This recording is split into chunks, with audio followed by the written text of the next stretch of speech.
So imagine driving down the road one day, and you see a family of four on a driveway, and you see a bed, a dresser, boxes taped and labeled items or personal belongings. We all know that big move out or move in, and it can be so difficult, so stressful. But your company, Big Steel Box, can really help make it more convenient, flexible, and very simple for a family of four. Good morning, we are Blue Chip Consulting, and my name is Arsh, and my associates are Sajin, Natalia, and Ted. For an executive summary, we have identified a few manageable issues that we would like to analyze, and we'd like to provide you with some recommendations and further expound upon those recommendations in our implementation and support that with our financials. So to begin, we'll begin with our issue identification. So our primary problem is that summer storage is dropping due to the collapse in the housing market. This means less people are entering their houses to sell them for rent or just to move across the country. Therefore, we're looking for a reason that people need summer storage. Secondary problem is that students are opting out to self-storage options or not needing storage at all. Doing some research, we realized that many students don't have many suitcases or furniture due to their units being furnished. Therefore, they might just store a couple suitcases at a friend's house, or they'll go to a self-storage locker on their own.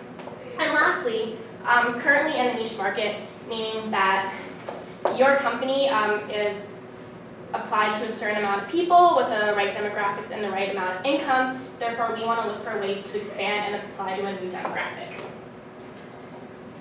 So a key takeaway here is that your company needs to find a feasible solution to increase your revenue streams in times of low volume months, being your summer periods.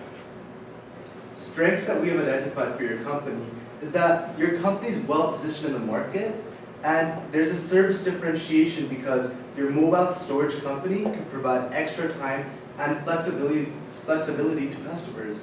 Also, your newly implemented ERP systems is a cutting-edge technological advancement because you can now track your shipment through your containers. Also, your company is well established, and your financial backing allows you to expand. For some weaknesses, we believe that your company doesn't necessarily apply to younger demographics.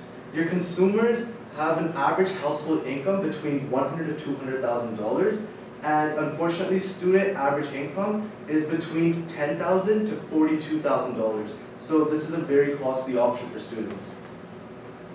A few opportunities is that the students are still a potential market. You also have the financial backing to expand across Eastern Canada, and the commercial market shows real promise through strategic partnerships with different companies. And also, Go Global students, you can really partner with Go Global students because when they go to study abroad, they need to store their personal belongings somewhere. A few threats is that the housing market is unfortunately going down, and that is reflected in your summer quarter. And people do choose to sell their old furniture instead of storing it. So a key takeaway is that your company has the resources and the financial cushion to really pursue an aggressive strategy to move forward. So moving along to our recommendation alternatives, the first one is to split units between students. This was our idea of taking your 20 feet storage units and finding a way to divide them, whether that's by 3 or 2, so students can share on the cost of the units and the cost of delivery.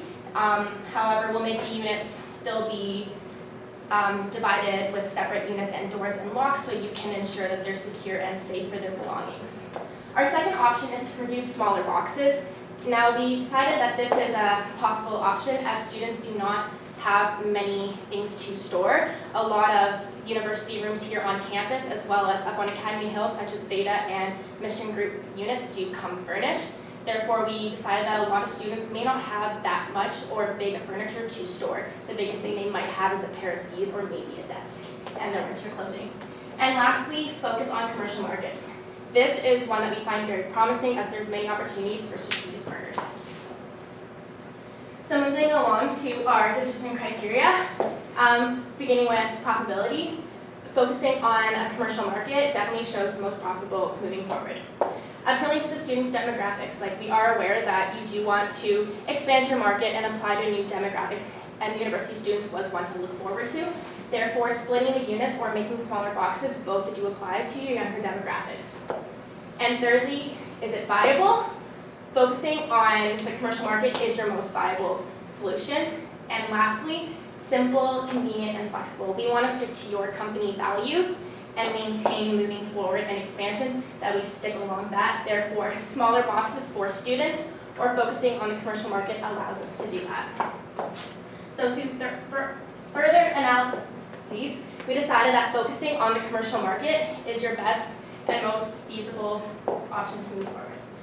So our idea is to have strategic partnerships with a select number of industries, being the automotive industry, the recycling industry, the festivals industry, and trucking. These all show great promises for strategic partnerships in your commercial market, being your sales right now are 60% residential and 40% commercial. We feel this can be increased. So before I jump into the implementation, I just want to highlight why these 4 industries show potential benefit for your company and for themselves. So for the automotive industry, stockpiling their spare parts for smaller companies or smaller franchisees who tend to have lower inventory space could be a great potential for your company. And since your storage boxes are portable and accessible throughout Western Canada and in Kitchener and in London, Ontario, it just makes sense to partner up with companies. And in the summer seasons, a lot of people need to store their winter tires just because they don't have space for them. Harmony Honda in Kelowna has started up an initiative called Hotel Honda, in which you're able to store your own tires for $100 fee throughout the year. Partnering up with other automotive companies to store tires in like your 40-foot boxes would allow you to store about 40 sets of tires, 30 to 40 sets of tires, and it would create benefits for your company as the revenues would increase, and also it would create revenues for other companies such as like Mr. Lube or the Great Canadian Oil Exchange. And the next industry we're thinking of is the recycling industry. Recycling is a nationwide issue. Calgary alone has 1,600 tons of plastic just stored in a warehouse that is being waited to be bought out by an Asian company. By storing these plastics in your storage containers, they're easily transportable to the docks and easily to be able to ship out. For the festival industry, music festivals typically occur throughout the summer seasons, which would boost your summer sales, and by storing their expensive equipment such as their lighting fixtures, their staging, and their music and their sound equipment in your storage containers would allow for them to transfer to city, depending on where these festivals occur. And with the trucking industry, trucking manufacturers tend to have a lot of spare parts. Spare parts for newer models and for older models. Ocean Trailer in Calgary alone, the company is nationwide, but their Calgary facility itself only has room for 1 million parts, but they currently have an inventory of 1.3 million. So that's 300,000 units that need to be stored in an external storage area. So by putting them in your storage units, or your storage boxes, would allow for easy transferable access for both parties. And now, going into the implementation, to negotiate the contracts, that would start towards the beginning of December, and that would start after the mobile sales team is created. We want to create a mobile sales team that has expertise in your storage units and has expertise in sales, so that they can go nationwide to entice potential customers to go through with this contract. Negotiation of contracts would be done through lawyers, and we estimated this would cost roughly about $200,000 per year. The marketing, we would want to start that as soon as possible. This would be done through referral programs and just online marketing, since social media marketing is what's in right now. With the referral program, as soon as the contracts are signed, it would entice customers to go to both parties. This would be done through your marketing team, and the cost for this would be hasn't been justified yet, as it is an ongoing segment. For your customer assessment, that would be done through your sales team. So your sales team would meet up with your customers, your potential customers, and pretty much figure out how many storage containers are needed for what duration of time, and you can implement that through your new ERP system with their inventory management system, so that they would know when these like storage units or storage containers, we need to be transferred back to their facilities. The last one is the mobile sales team, which was just already mentioned, and that will be done through your HR team. So every plan has risks, and with this segment, we've realized that the biggest risk is getting the contract settled and how long that would take and how efficiently it would be done. By creating a strong elevator pitch from your mobile sales team who are experts in your company's products, this would help mitigate that, and it would also help with the marketing of this plan. So with that new contingency added, this is what the short-term implementation would look like. So as you can see, the negotiation contract would probably extend to March 2020, and that's when we want our first set of potential customers locked down. So our key performance indicators for our short term are the contracts. So these will be measured through how quickly and efficiently the contracts are being signed, as well as the amount of contracts that are signed. Our mobile sales team will be tracked through our inventory turnover.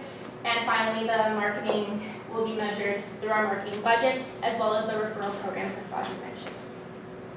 So moving on to the long-term implementation plan, we can see that we want to sign these big contracts with these certain industries. So for example, the Ocean Trailer Strategic Partnership with this extra 300,000 parts for large trailers. They're large parts, so we're estimating that they're going to need at least 25 units from Big Steel Box. So with all these large contracts being signed, we are going to have to increase the number of containers that Big Steel Box has.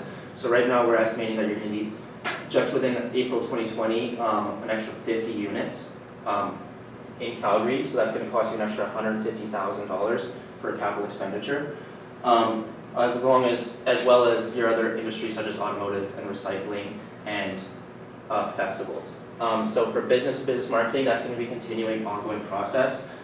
Just getting those referrals, working with the other companies to sign contracts, such as if one of our customers comes to us and we see that they have a chip in their windshield, we can send them to one of our partners at like Mr. Lube or one of the dealerships, and then same with them if they have a family that comes through to get an oil change, but they have a bunch of moving stuff, they can send them to Big Steel Box, and we can work with them and get those referrals going. Also, we need to expand the sales team. So our idea of the sales team is to have a team of 3 that would then move across the country, signing these contracts, getting really good at it, becoming a superstar of the Big Steel Box organization, to then sign all of these contracts. So at the end of it, we believe that with extra transportation costs and signing up these big contracts, we're going to have to increase their salaries, and that's going to be an extra $80,000 by April 2022. So a few risks along with this is the container amounts. We're not exactly sure how many containers you're going to need.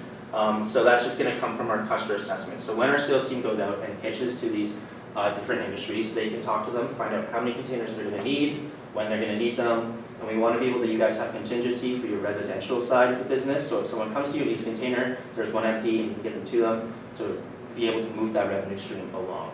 The next risk is increased liability. This one mostly relies to the music festival industry. So because they have all of this expensive sound equipment, staging equipment, lighting equipment, when it's not being used over the summer months, it will be stored at your facility over the winter months, and they want to know that it's not going to get stolen or broken or anything bad is going to happen to them. So one thing we're going to have to do in our next implementation plan for the long term is to increase security. So extra security guards during the winter, maybe an extra more diverse camera systems, and that's going to cost you an extra $25,000. As well as the increased containers is going to have to be an ongoing process instead of just buying upfront X amount of containers. You're going to have to continue to sign these contracts for a big number of containers. Performance indicators for our long-term implementation plan. It consists of the increased number of units will come from our customer assessments. So we don't want your company to order a surplus of bins or containers just so that they can sit on your yard. We want to use the customer assessments to see exactly how many bins do you need and try to keep it as cost efficient as possible. Second, we'll be using marketing business to business through the referral program. As my associate Ted has said, whenever a customer goes to a strategic partner of your company, then we want to give a discounted price for a certain service or for a certain product. So looking at the revenues for the next 4 years, you can see that in our first year it's going to be quite small. This is just because we want that sales team to become very cohesive and become very good at what they do. You can also see that the ocean trailer segment is going to be the largest one in the first year. That's just because we know that they have this problem and we know that you have a solution for this problem, as well as with your ERP system and their inventory management system could be combined, so that way when they get calls that they need trailers that are coming in to get fixed or repaired or modified, they know that they need those parts. They can come to you off of, it's not taking up space on their yard, so it would come off of the big steel box yard and be there for the next day, which is a great way for Ocean Trailer to mitigate their problem. And we only know about their Calgary facility having this issue. We believe that this could be an ongoing issue for the rest of their facilities, so such as Edmonton, Vancouver, Regina, Winnipeg, since they are Western Canada's largest trucking company, and the truck industry becomes more innovative to become lighter trucks, new models. There's always more parts coming out, which would continue to grow based on big steel boxes revenue stream for the trucking industry. So in 2021, you can see the revenue growth is going to grow, but not as much as it's going to grow in 2022. This is just because we feel that the sales team is going to become much better at what they do after a couple of years, be able to sign these bigger contracts, as well as build these relationships with these companies that can then refer you to different industry partners. So like, well, Mr. Luke franchise here can then recommend you to a Mr. Luke franchise somewhere in Vancouver or Calgary, and then you can grow those revenues that way. And then in 2021, we believe our recycling is going to be our biggest revenue stream, just because of the excess amount of recycling that is being held by Canada. So we all know about the issue when Canada shipped over big steel containers of hard plastic recycling, but it just ended up being garbage. That's something that really put a bad taste in a lot of other countries' mouths of what we're going to do with it again. So while these negotiation periods are being held out, it can be stored in our boxes, and we really feel like we can leverage the fact that it's already in containers ready to be shipped out. There's no waiting period or transportation period. It's just in the shipment containers ready to be shipped out. And then since there's so much, we feel that they're going to need a large number of containers, and our revenues grow by a factor of how many different industry members we're going to get each year. So we have identified that the student market isn't essentially an economically viable option for your company. However, we have identified that commercial markets do show promise, especially in trucking, in festivals, in automotive, and in recycling. Thank you for your time, and the floor is now open for questions. So I have a question about the viability of the student market. What is your key metric that kind of tells you that this is not a market we want to go into? I don't think I'm fully clear on that. Yeah, I'll go to our student research here. So we just did a little analysis just of the students in the overall market, and we are looking at their average income. It's looking between $7,500 to $42,000, depending on their job, if it's full-time, whatever. But with the student budget, you're relying on your textbooks, your food, your rent, and you're not really concerned about little things like shopping or storage. Like, you only have so much money. So we decided that if you're looking at $10,000 for a student, like, are they really going to put aside $400 for the summer for storage, or can they look for another viable option? And again, too, a lot of out-of-province students just don't bring that much, just because it's hard to carry everything on a plane. I myself am from Toronto. I only came out with a couple suitcases. And then lastly, the VEDA and majority mission group units, such as like U1, U2, as well as UBC on campus, they all come furnished. So we just realized that they don't have a lot of furniture that they need to put in a unit. So that, like we said, the biggest thing that they might have, some kids have a desk, I know, or like a pair of skis and your winter clothing. So is that, you're assuming then that, because this is just Kelowna, right? This is just these numbers here. Well, your assumption that, or you're saying the beta group, the mission groups, they come. Yeah, those are just for Kelowna. And you're expanding that to across Canada, students don't store stuff. Mm-hmm. Just because of their rent, and it's just a lot of people are able to find it stored at someone's house, or if they do drive home in the summer, people take it home. Or they might be paying rent over the summer months anyway and just have to keep their stuff there if they're not able to sell that. also doing a cost analysis on our other alternatives of breaking up one of the bigger units, modifying them to have 3 different spots, or going with smaller units. The lowest cost we could get down to was $400 for the whole summer. With the other alternative students pick, which is mostly just keeping their stuff at somebody else's apartment or place where they go to school, is a lot cheaper or even free. As well as the units that you would break up after the summer is done and those students pull all of their belongings out of those units. We couldn't find a good alternative for those units to be used past the summer, so it would just be sitting containers on your yard with no use besides the summer. Okay. I'm gonna ask a question about the business to business pitching. Are we selling or are we leasing these boxes? We are leasing. Okay, so you're relying on somebody like Ocean Trailer to continue needing more parts and they're not gonna have the storage. And my thinking is if they can lease it over a period of years, why wouldn't I just invest today, develop some sort of storage warehouse of my own, and then have copious amounts of room for more parts and just keep it there? I don't have to lease a box, I make a big investment today, but in a few years that's paid off.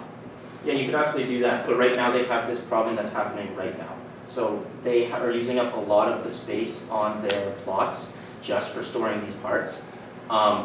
They need a solution right now currently that's going to work, and integrating your ERP system with Ocean Trailer's inventory management system. It could be very cost effective for Ocean Trailer instead of using that large capital funding to build a big warehouse or build bigger places to store more parts. They can just have this system understand when they're going to need parts and when to bring them from the big steel box. You referred to Ocean Trailer a lot. Yeah. How do you know? How do you know that they have this problem?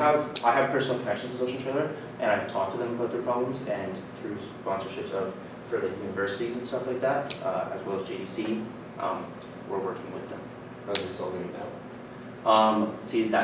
How they're doing it right now is they're having to use some of their excess trailers that they would love to lease out or sell, and filling those with parts, and then taking up space on their plots.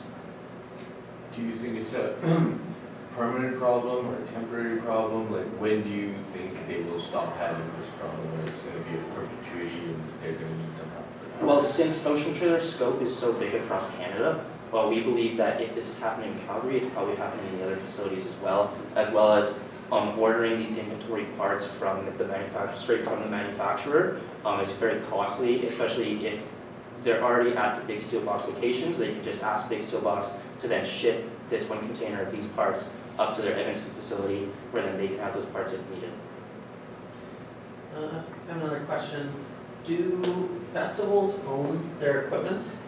If you're only running for a weekend, why would you buy lighting and sound and stage equipment to then store the rest of the year? Well, these festivals are run by organizations such as Blueprint, Live Nation, and Insomniac. So those companies typically do own a lot of their equipment since they have festivals across the nation and worldwide.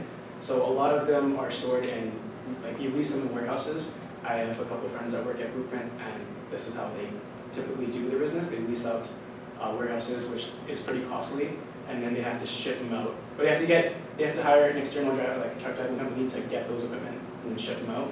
But if they were in your storage units or storage containers, they'd be ready to go. Okay, and then my last question, why is Canada not solving this recycling problem?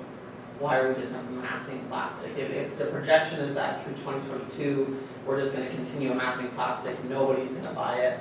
I feel that if the government has the choice between leasing boxes to store plastic and finding a place to process it, or building a place in Canada to process heavy plastics, why are we storing it? Why wouldn't they develop new jobs by creating a recycling facility?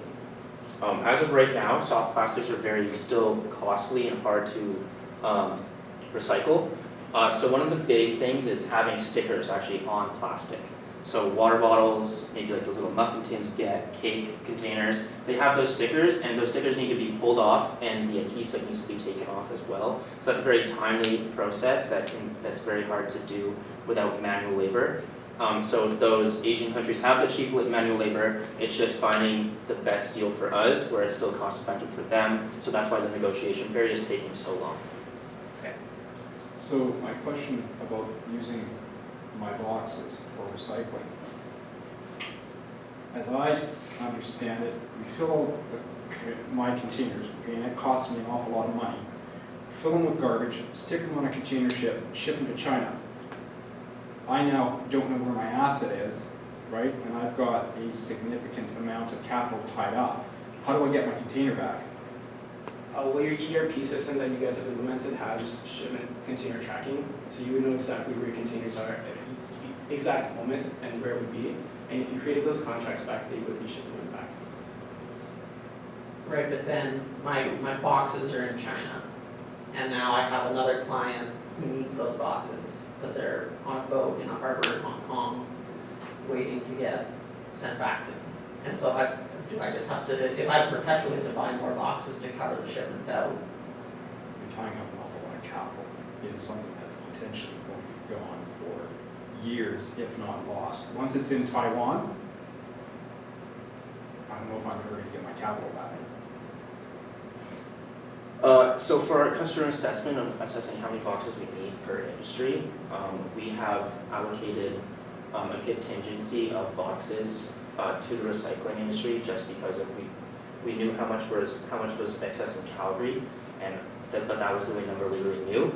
So we assumed it was similar in other size cities. So we added that contingency of the shipping factor of coming back and forth. So I believe we have a contingency of 10 containers, either at the 20-foot size. So that way it's the cycle turnover rate would take that into account. Would you mind going to your KPIs slide? For which section? KPIs, like your key. For the short term or the long term? Let's see both. One after. Basically, I'm trying to get at, you guys mentioned about number of contracts. Yeah, number of contracts being measured through timing of contracts. If you guys want to elaborate on that, like, not exactly sure how does that tie in. Well, the KPI for this would be the timing of it and how many we were able to secure within that contingency period. Because we said we wanted them from January to March. So we would just measure that through how many we have in that period and how efficiently they're done. And when you say it being a contract sourced or it being a bonus? The contract sourced with the assessment of how many they would need.